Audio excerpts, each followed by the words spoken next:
Hello friends, Satyendra here, and in this video, let's understand the concept of bulk items ballooning, bulk item relations, and bulk item quantities inside the assembly. Other than this, we will calculate bulk item paint volume based on the total surface area of the assembly. And for this, I have a diffuser assembly with me. This is the assembly drawing. And if you see this drawing, there are three parts assembled here. There are three bulk items available in this drawing. So if you see item 1, this is the back paint. Item 2 is a perforated sheet, and item 3 is a diffusing unit. Now if you see these three BOM tables, all three tables are same. The only difference is this quantity. So if you see this quantity column carefully, you will find that the first table is having default value for quantity. The second table is having as required for bulk items, and the third table is having user defined values for bulk items. Like for paint, we have 8 liters, for rivet we have 6 units, and for screw we have 4 units. So all these activity we are going to see in this video. So let's get started. Now let's open the assembly. So this is my diffuser assembly. Now here I have three parts assembled. The first part is back pan, second part is perforator sheet, and the third part is diffusing unit. Other than these three parts, I have three bulk items. The first one is related to paint, second one is related to rivet, and third one is related to screws. Now let's understand the concept of bulk items. So the first question is, what is bulk items? And the answer is, bulk items are non-solid representation of components within an assembly. That means bulk items represent objects that do not require solid models, but must be represented in bill of material or in PDF programs. Bulk items include glue, paint, decal, fasteners like nut and bolt, rivet, screws, and so on. Basically, bulk items are the purchase items which we don't manufacture. We directly buy from our vendor and use it in our assembly. So this was the concept of bulk item. Now there are two different ways to create bulk item inside the assembly. The first way is directly go to create, select bulk item, write the name, common name, say OK, OK, and OK. Now you can see that you have just created a bulk item. So this is the first way. The second way is directly go to new, select the part, bulk, write the file name, common name. So our file name is bulk 0002. Say OK, and go to assemble, in session, and select bulk item 0002 and say open. Now you can see that you have another bulk item. So these are the two ways to create bulk item inside the assembly, and you can go with any one. Both will give the same result. Now here I already have three bulk items in this assembly. The first item is for paint, second item is for rivet, and the third item is for screw. And these bulk items are controlled using relation inside the assembly. So let's understand the concept of bulk item relations to control the quantity. And for that, let's move to the drawing. So this is my assembly drawing, and here if you see, I have three different BOM tables. Now the first table is having default value for quantity, second table is as required for quantity, and the third table is custom value for the quantity. Now let's create these three tables once again to understand bulk item relations. And for that, I'll just go to the table, quick tables. I'll select the table. I'll place here. One more time, I'll do the same thing.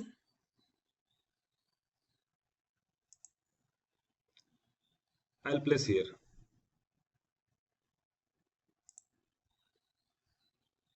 Same thing, one more time. Place it here.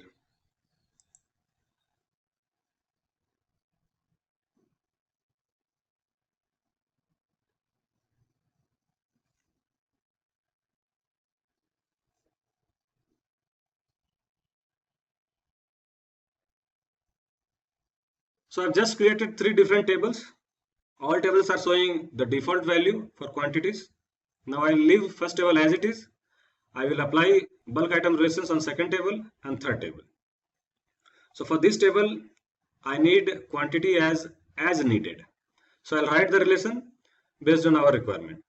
And to do that, go to table, repeat region, relations. Select the table and this relations window opens.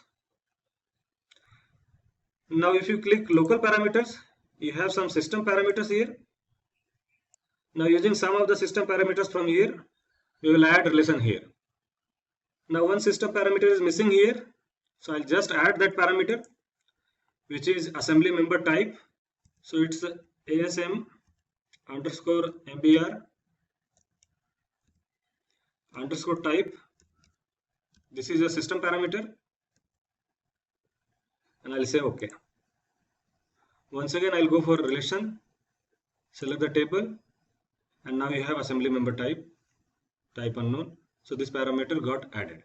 Now I'll write the relation, and the relation is if assembly member type is equals to bulk item quantity is equals to as needed, else quantity is equals to repeat quantity, and at last end if, and verify it. The relation is successfully verified. Now here in this relation, this quantity is going to be the user defined symbol for report symbol. Say update table, switch symbol, and say done. Now this symbol you need to change to repeat relation user defined, and here you need to type quantity. Say OK. Now this report symbol is changed.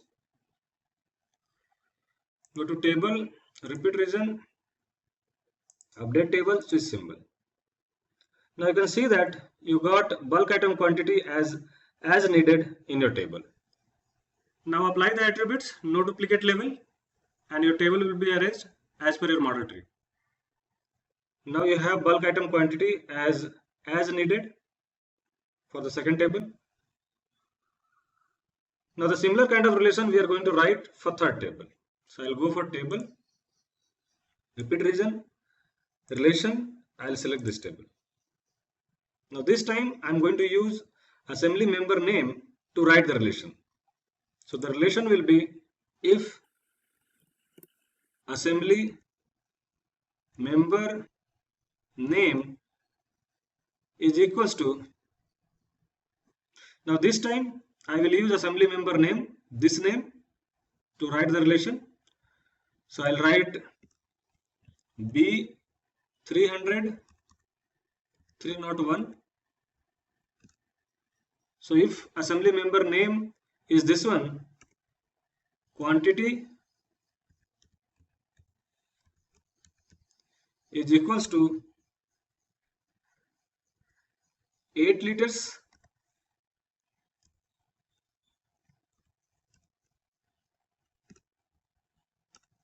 else, same thing I'll repeat,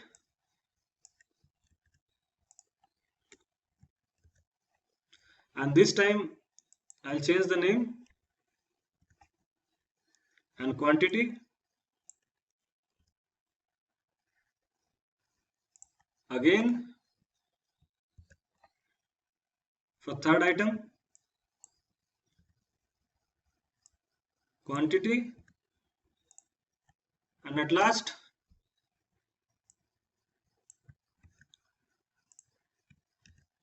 quantity equals repeat quantity.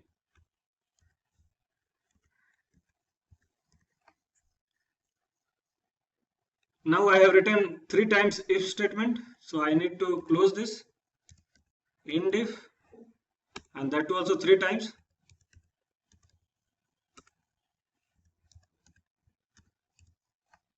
Now verify it. So relation is verified, relation have been successfully verified. Say OK, and now say OK. Switch symbol, say done.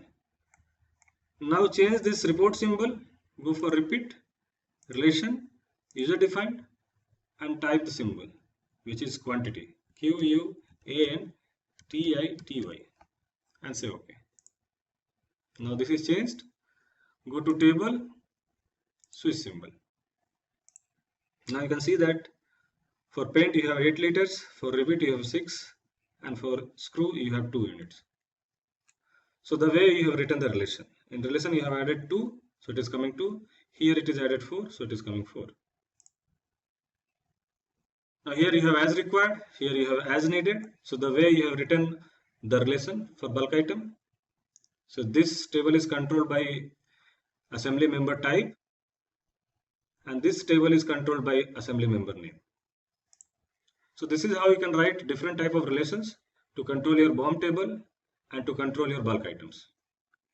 Now the next thing is bulk item balloonings, and for that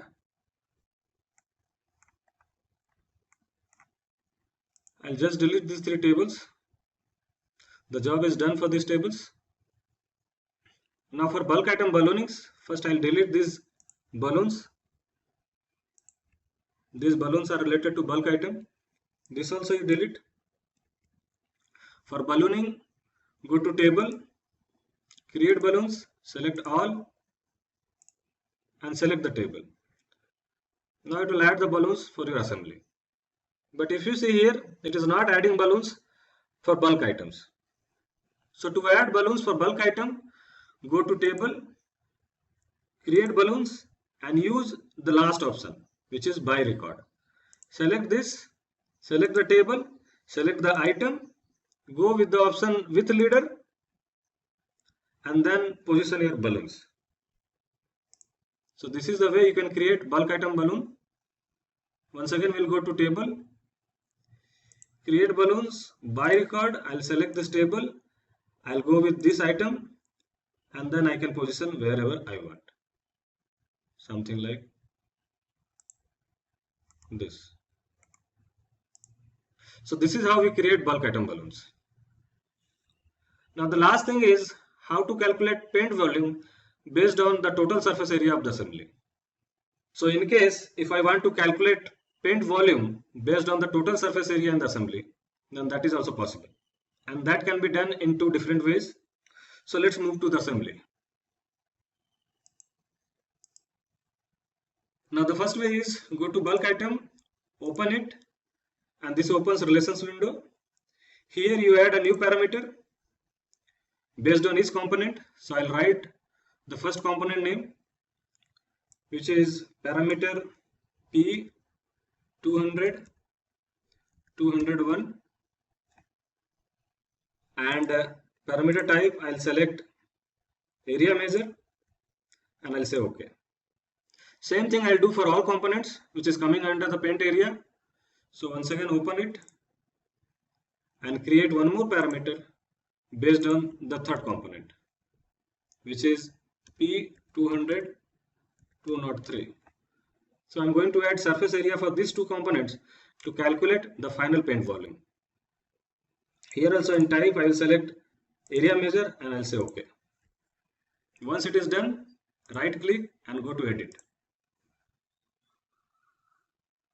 Now you have bulk component dialog box where you have these 2 parameters which you have just created. It comes under area measure. Now click on value and select the surface.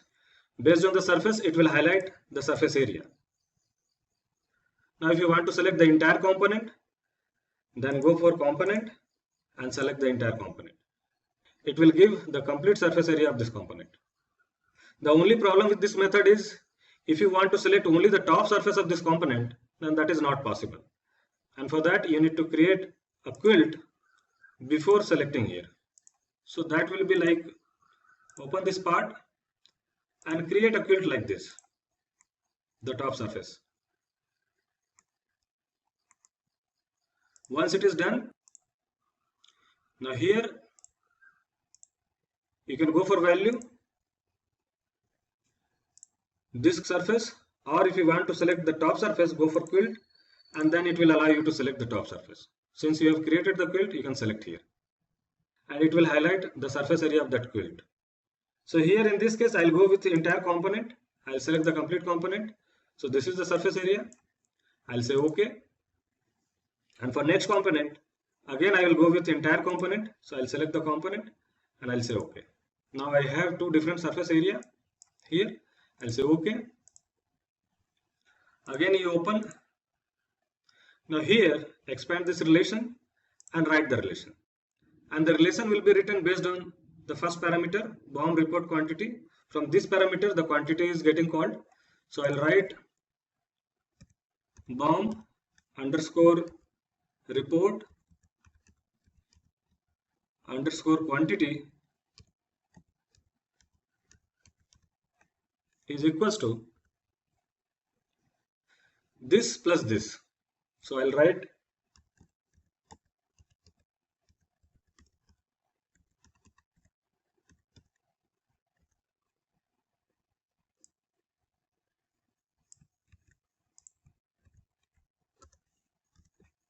verified.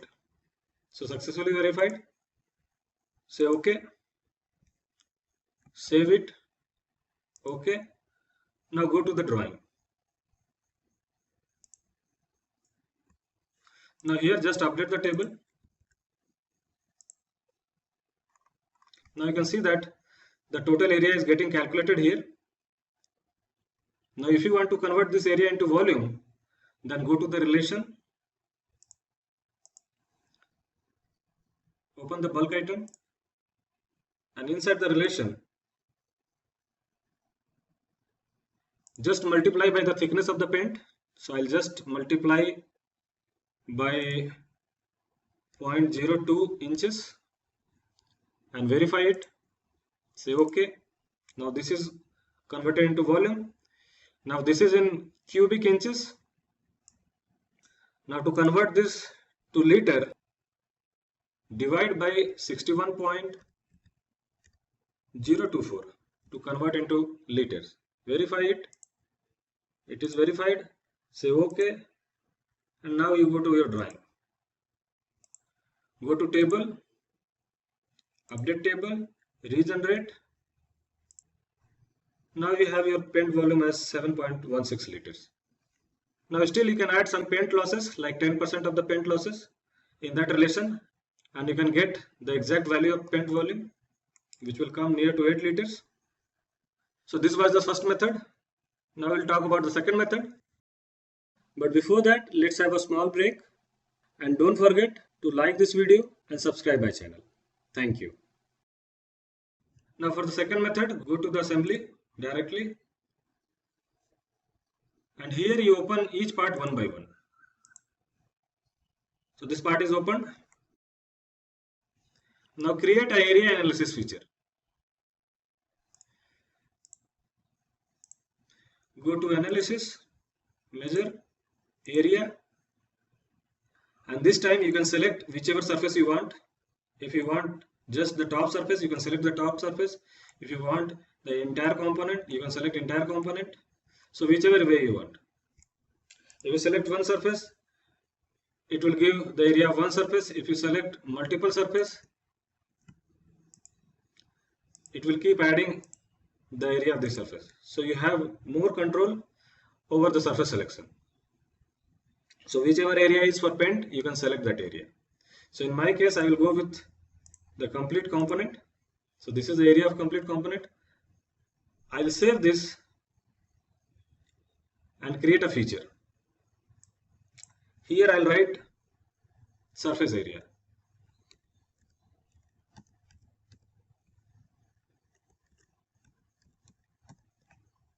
I'll say OK.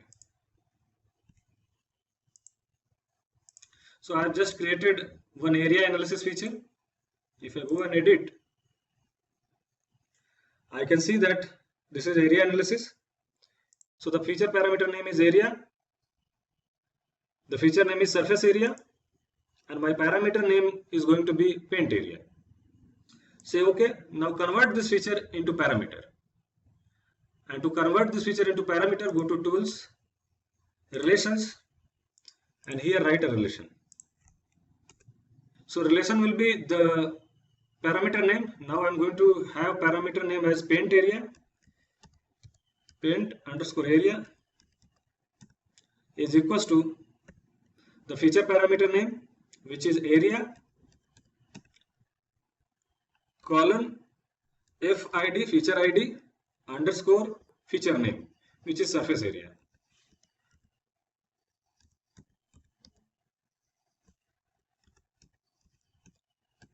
So the relation is, this is going to be my parameter name, this area is the feature parameter name, and this surface area is our feature name. So this is parameter name, feature parameter name, and feature name. So parameter name is equals to feature parameter name, colon feature ID, underscore the feature name. Verify it. Done. Now if you scroll down, you can see that one parameter got created, paint area, which is this one. Now the same thing we need to do for each component.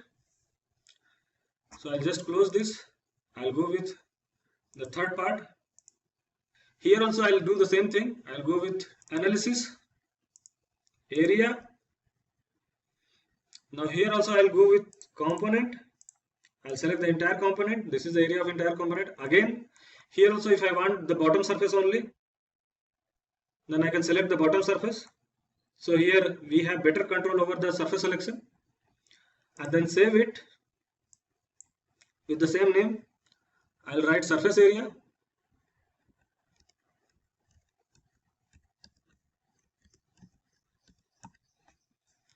Say OK. Now if I edit it, I can see that the feature parameter name is area, my feature name is surface area, and the parameter which I am going to create will be paint area.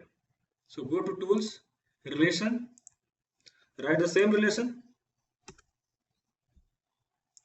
paint area is equals to area, colon feature ID, underscore surface area.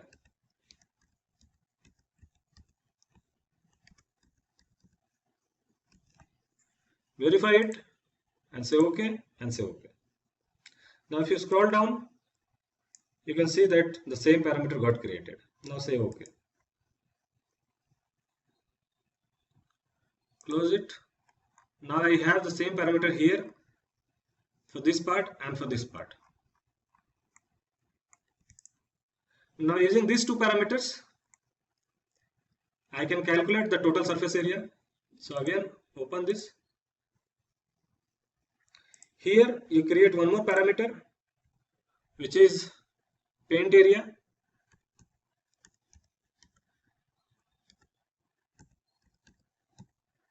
So here the parameter name should be exactly same, the parameter you have created in the part, and in parameter type, go and select the last option, which is called parameter sum, and say OK. The parameter got created.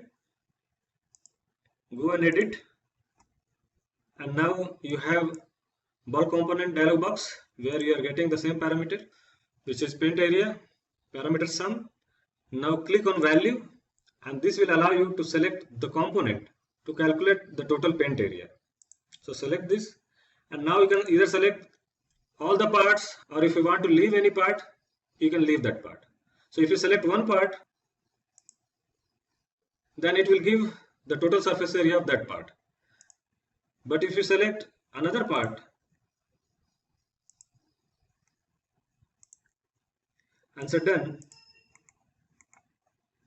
then it will add these two component surface area and it will give the final result.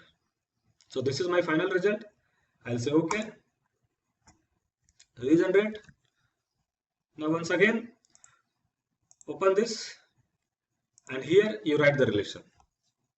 Now I'll just delete this relation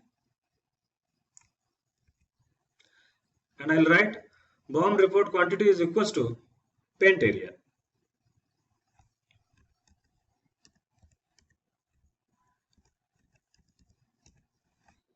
Verify it and it is done. Now again, to convert this paint area into volume, multiply with the thickness of paint, verify it and it is done.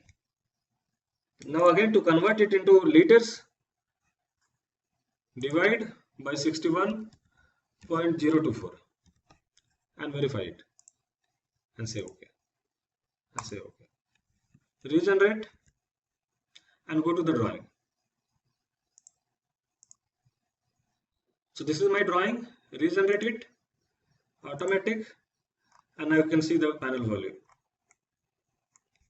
So you have 7.16 liter paint. Now I'll add some wastage of paint in the relation. So I'll go to the assembly. I'll open this. And here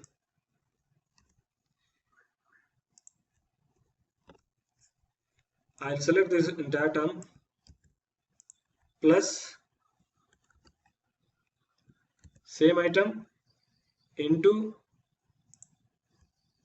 if I'm adding 10% then 0.1 and verify it. It is verified and say OK, regenerate and go to the drawing. Regenerate, say automatic, and now we have 7.867, which is almost closer to 8 liters. So this is how we calculate the total paint volume as quantity using bulk item relation. Now at last, just quick recap. So in this video, we understood the concept of bulk items. We understood the necessity of bulk item balloonings, bulk item relations, quantities, the calculation of total paint volume using total surface area available in the assembly. And I hope this entire video will be helpful. And do like this video if you believe that video is helpful. And you can write your comments in comment section below. Now don't forget to like the video and subscribe my channel. And I'll see you in my next video. Thank you. So this is it guys. Now like this video if the video is helpful. Share this video with your friends and subscribe my channel for further updates.